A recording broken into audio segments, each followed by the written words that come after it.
If you've piled on the pounds over Christmas and you're thinking of going on a diet, or maybe even thinking of taking the fat jabs, just think again, listen to this video first, because I was amazed at the amount of calories that you consume when you do gardening. When I was working with Jacqueline Knox, who's a Pilates coach, and she was working with the Olympic rowing team in Athens that won the gold medal, so she really knows her stuff. We actually researched how many calories you burnt when you were gardening, and I got in touch with Loughborough University, and they gave me this amazing calorie chart, and that really opened my eyes as to how many calories you consume. So for instance, if you're chopping logs or something, if you're chopping logs, it's almost 1,000 calories per hour if you're around 10 stone, 9 or 10 stone. That's a lot of calories. If you're doing something much less taxing, shall we say, if you're just collecting grass or raking leaves, then it's something like 260 calories. If you're carrying heavy loads, like you're moving gravel around and things, then it's 510. And even weeding is 290 calories an hour. Now, I know that weight loss is not all about calorie consumption. It's also about restricting what you take in and everything like that. But I think with gardening, the fact that it buys you in, so you start planning your garden, you plant it, you mow it, you become more attached to it the more you cultivate it. So therefore you're inclined to keep going. The problem with fat jabs is you have to keep going, it seems, in order to keep the weight off. But if you garden, then you can actually buy into it and really burn those calories. Now, obviously, there are other pros and cons as well. And I think it's not just about calorie burning. And so when I saw the chart from Loughborough University, I began to sort of apply it to other things. So other manual tasks like washing the floor. Instead of actually using a squeegee mop, I like to bend down, I like to squat, I like to move my body in all different positions, because obviously that is the other benefit of gardening, that it does make your body move in positions that you wouldn't normally move into. And that's what means that your muscles and your joints keep fully operation. There's that lovely term, motion is lotion. So if you move your shoulders and you're pruning at a high level, or you're bending down to weed, you're moving your joints in all sorts of directions, and that is really giving them a good workout. And if you don't extend your hips fully and you just keep them in a more and more limited range of movement as you get older, they won't be lubricated and they'll cease to focus. And that's what impressed me about Japan, was when you go to Japan and you visit the ladies' loos, they have amazing loos that do wash, dry, all the private parts and do extraordinary things that you can't understand what the button means because it's in Japanese. But they also have a squatting loo. And most Japanese people tend to use the squatting loo at least once a day, because it means you squat down and you put your hips through that range of movement, which is really, really good. So even if you're finding it difficult, unless you've got something that stops you, just slowly try to keep those joints in motion and keep them moving. And I did notice that the Japanese have a very low hip replacement routine compared to the UK and Europe. And one of the big things about his hip replacements, one of the biggest factors, is obviously if you're overweight. If you're overweight, you're more likely to need one. Now, I love gardening, and I love the fact there's a lot of resistance work in it. So it's like when you're pushing a heavy barrow, or you're doing something like rolling the drive, or what else is resistant when you're carrying loads? That's resistant, which is really good for your muscles. And as you get older, your muscles naturally start to decline. And in order to keep your muscle position really good and not get weaker and weaker muscles, not only do you need a lot of protein in your diet, but you need to do a lot of resistance work. But on the flip side, there's not so much aerobic work from gardening. And the aerobic work is what makes you get really out of breath and you pant. So I do like to add an aerobic element into my routine.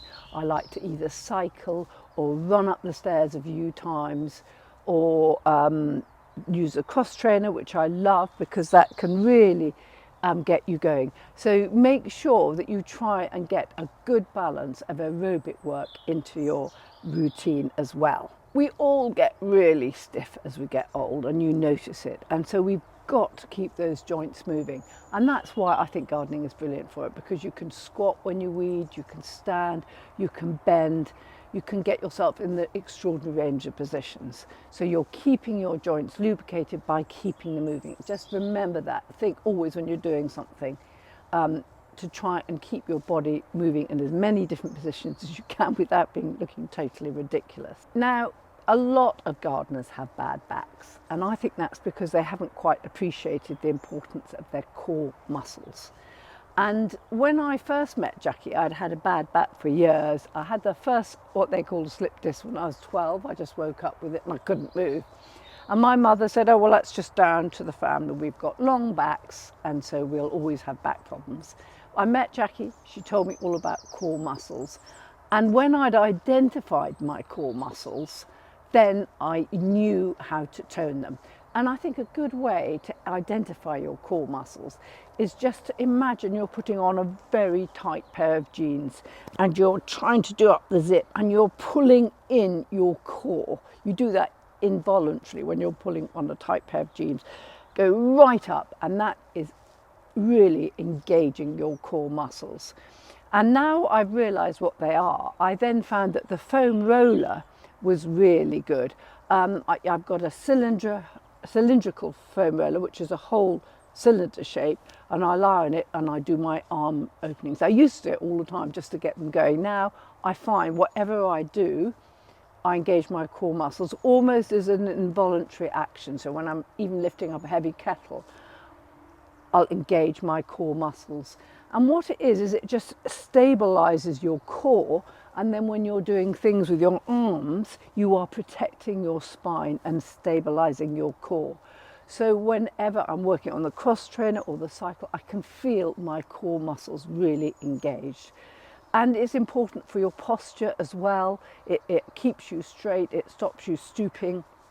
And when I'm lifting some heavy objects, I will bend down, I will lift them up, bending my knees, holding the heavy object as close to my tummy as I can. If you're pregnant or you've got a big tummy and you have to go in that position, it's really weak, so get someone else to do it for you. But hold it to your tummy, engage your core muscles.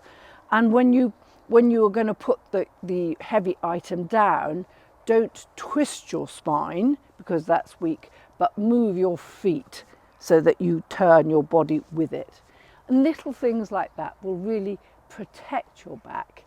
And then it will mean that you can keep gardening longer, because there's nothing worse than having a back injury and not being able to get out in the garden and look after it. Of course, apart from the exercise and the burning of calories, and just to recap, if I went out in the garden for 1 hour, and it's very easy for me to spend 1 hour in the garden, and I did 20 minutes lawn mowing, I did 20 minutes weeding, and I did 20 minutes raking.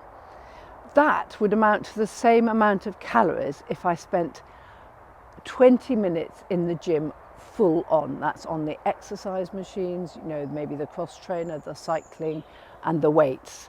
So although you do burn a huge amount of calories when you are gardening, far more than you think, because you forget you're out there. And so you get sucked into it. And you feel so good at the end. So just remember that if you're not fit and you haven't done it before, just make sure that perhaps you warm up before you go out there, and that you don't do one thing for too long, because that's when you start to do an injury. When you start doing the same process on and on again that perhaps you haven't done before, then your muscles will start to complain. So what are the benefits of gardening over other forms of weight loss, really? Well, to start with, it definitely reduces stress level. So they found that mice on an exercise wheel compared to mice that weren't had far lower levels of cortisol. Obviously that's quite nuanced, but it does mean, it implies that exercise really helps reduce your cortisol levels, the stress levels. Exercise and gardening definitely reduces inflammation.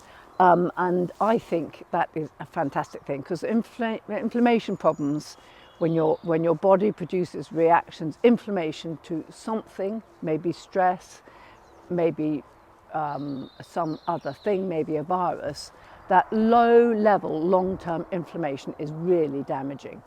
And they're thinking it is one of the big killers nowadays. People really don't realise sometimes they've even got it. But if you exercise regularly, it really does help reduce inflammation. And when I had Lyme disease, I had massive inflammation levels, like over 100, when it should be in the single figures of CRP and ESR. And I made sure, even though I was feeling really ill, I did make myself exercise every day all through that. And I think it was one of the contributory factors which helped me get over it. The other thing is in the soil, there's lots of Mycobacterium vaccae. Now these bacteria are found to be mood boosting. And when you're playing with the soil, when you're weeding, when you're digging, you actually, even when you're walking on the soil, you will be kicking up spores of these, which you will inhale through your mouth and nose. You can take into the skin, I think they do as well, but you are ingesting these bacteria, which are really mood boosting. So that's another good thing. I think everybody says that when you're out in nature, it's mindfulness. It helps mindfulness. And I prefer to call it mirthfulness, because I think it makes you relaxed, it makes you happy, and it gives you joy in what you're doing, and it really lifts your mood. And you were concentrating on whatever you're doing. You might be pruning a yew or picking some flowers or doing a bit of raking, but at the same time you can think about other things, and I find that a really creative process, because your mind's sort of concentrating on one thing, but it's actually wandering off and thinking about other things as well. And I think that's a really good thing to do. I always remember hearing about, I think it was Bill Gates, that he said he ripped the radio out of his car because he was doing quite a lot of travelling, and he found that the radio stopped his mind wandering off and thinking about other problems that he wanted to solve and ideas he had getting going. And so I think that the garden's the same in a way. It's sort of slightly distracting your mind, but not enough to stop the creative process. It also, when you're outside in the fresh air, obviously it helps you with your vitamin D levels, which are really important, and sunshine is important for that.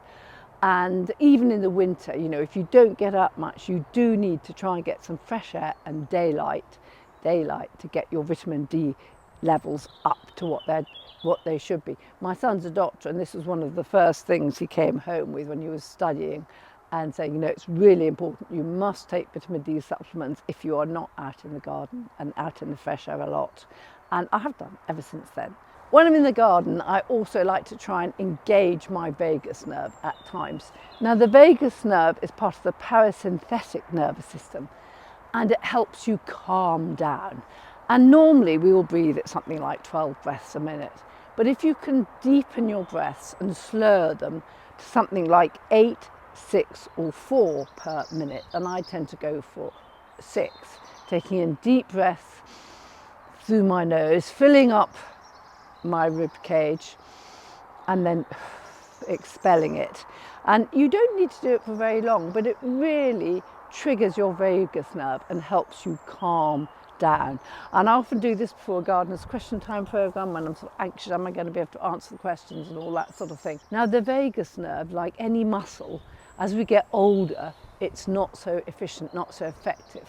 So you really need to tune it up. Do those deep breaths every day just to keep it exercised and keep it going. I want to encourage my mirthlessness, which I think is a nicer word than mindfulness. So mirthlessness, I feel, is the ability to laugh at the absurdity of life when things go wrong. So just to compare fat jabs to gardening again, when you take fat jabs, they can change your taste perception of sweetness and saltiness. You might well be on them for all your life, because you cannot, they don't seem to always work. When you stop them, the weight comes back on. So what I did when I had a problem, when they put me on steroids initially for my Lyme disease, which massively boosts your appetite, what I did is a technique and strategy I use a lot if I find I'm putting on weight, And that is if I weigh myself every morning. I know some people say you shouldn't do that, but I weigh myself before I eat, first thing in the morning. And if I'm over my target weight, then I will not eat after lunch. And that is incentive to make sure you keep your weight down, because I do love an evening meal, although I'm eating earlier and earlier in the evening because it is bad to eat late at night. But I find that a really good strategy to use to keep my weight on stream, because most people tend to put on weight as they get older. And I really don't want to do that, because I think putting on weight does not help with your health span. And I want to keep my health span as long as I can, so I can carry on gardening, I can carry on doing stuff, and hopefully do not suffer from any chronic diseases. So if you're looking to lose weight, have a look at the calorie chart and see what you're doing in the garden, how many calories you're expending. Make sure you use your muscles in all different directions and ways. I use hip stretches as well, because I think it really keeps my hips nice and supple. Spend as much time outside as you can, which keeps you engaged with the outside. It boosts your mood, gives you mirthfulness. And also I find it makes you sleep so much better after a day outside. And sleep is another really important factor. And so hopefully really enjoy your garden. The garden will keep you fit, you'll keep your garden well. And if you want any further information, this is the book that Jackie and I did maybe 20 years ago now, something like that. But it was fascinating to research it, and we really enjoyed doing it.